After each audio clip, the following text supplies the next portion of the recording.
For today's video, we'll be returning to the Batavia City Center Mall in Batavia, New York. For history of the mall prior to now, I recommend checking out our earlier video, which I've included a link in the description below. Last time we left the mall, a contractor had been hired in November 2018 to temporarily seal the roof leaks, and work on a permanent fix was to begin in the summer months of the following year. I was passing through Batavia in September, so I was curious to see what it looked like now that the roof was to have been fixed and everything was well in the mall again.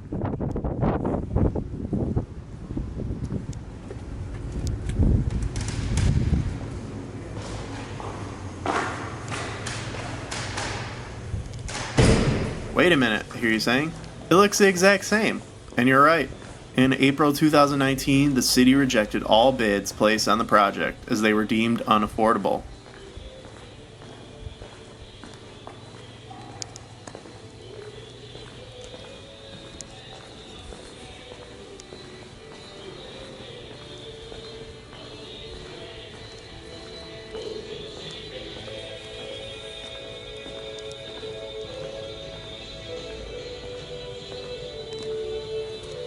Now, I don't want to be accusatory or anything, but the city of Batavia was awarded $10 million by the state in a Downtown Revitalization Initiative grant in 2018.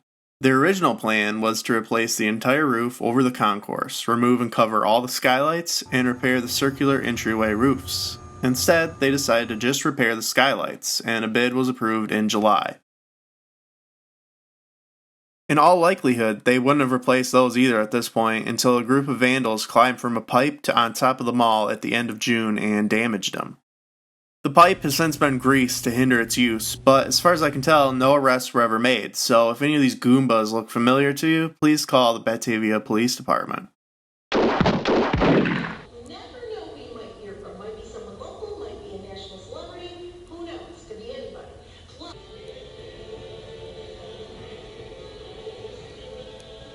Speaking of the police department, an area of the mall that I only briefly covered in the history of the last video is the City Hall section, which moved into the mall in 2004. Batavia is the second largest city in the Finger Lakes region of New York. Between 2000 and 2014, the percentage of citizens living in the poverty range increased from 12.3% to 22.2%.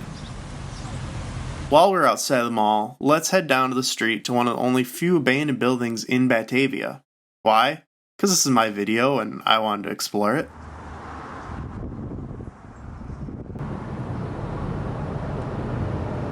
I found documents online saying the current building was built in 1930, though the address does come up as the Genesee Light and Power Company, which started in 1909. They would receive power over the lines from Niagara Falls and Buffalo to provide power and lighting to its customers.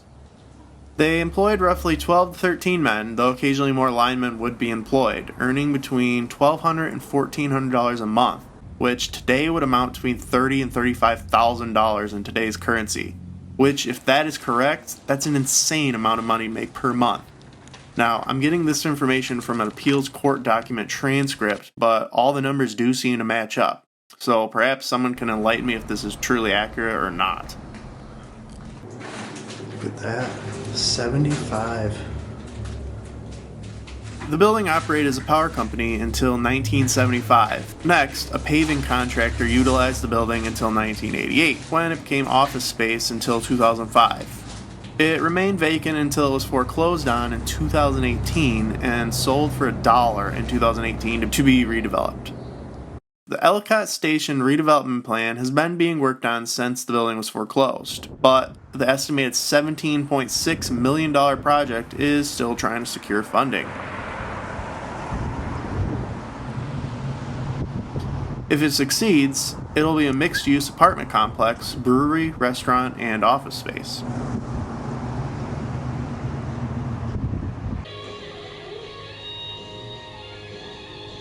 Back to the mall. Let's take a moment to study its circular entry points. When I first got here, actually, this morning, I legitimately thought the mall was closed because these look so bad.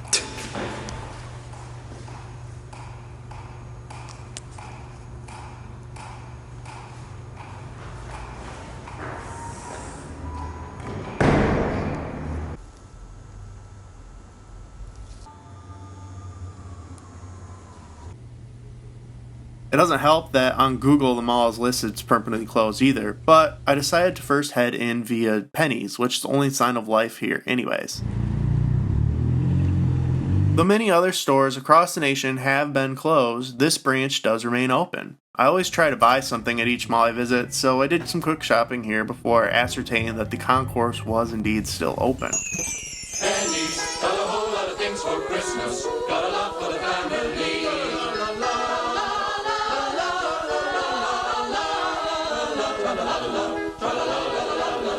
got a whole lot of things for Christmas, got a lot for the family.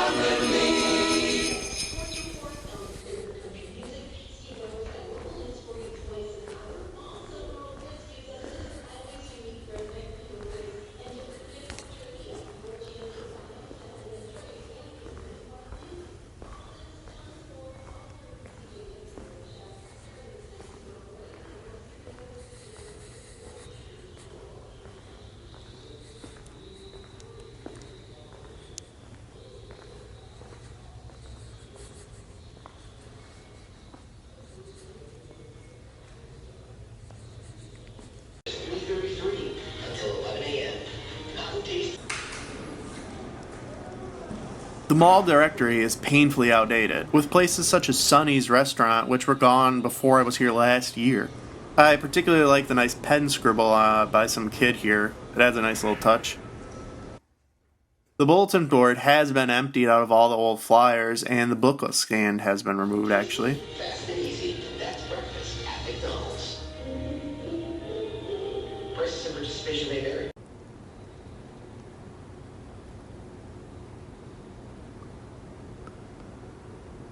It doesn't look like any additional stores have closed. However, with the few health and insurance spots, florist, gift shop, tuxedo rental, and the befittingly named ever-present church are all still here. In addition to the skylight damage, there actually was another crime that took place inside of one of these places over summer 2019, and I bet you won't guess which one. During a worship service, a 71-year-old man took a 1-year-old baby from the play area and took the infant to sit with him in the service, several aisles away from that kid's parents, who eventually noticed and took their child back. The man ran out of the church and he was charged with second-degree unlawful imprisonment. So there's still some action in the old place.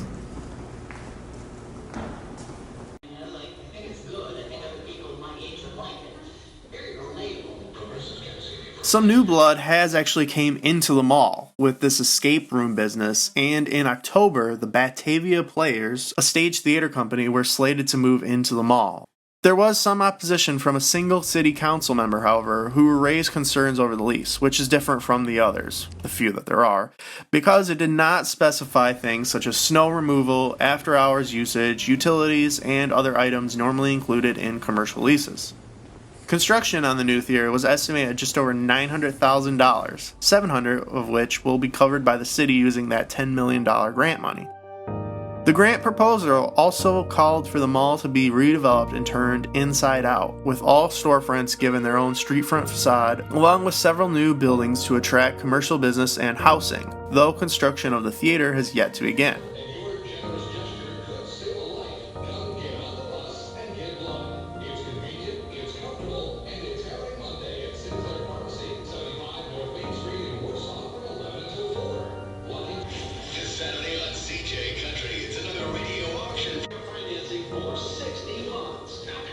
So I ask again, will the mall reemerge as a dream come true, or will it eventually crumble into soggy mess? Only time will tell.